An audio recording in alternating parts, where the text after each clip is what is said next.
How to send a staff offer to talents. Step 1. Review staff options. In your dashboard, navigate to the Active Roles section to view and manage your open roles.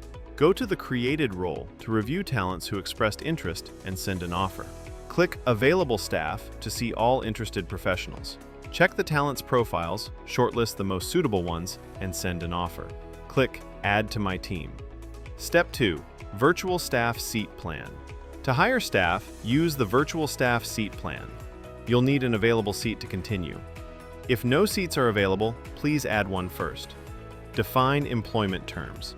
Specify role title, employment type, payment frequency, hourly rate, start date, and offer expiry date.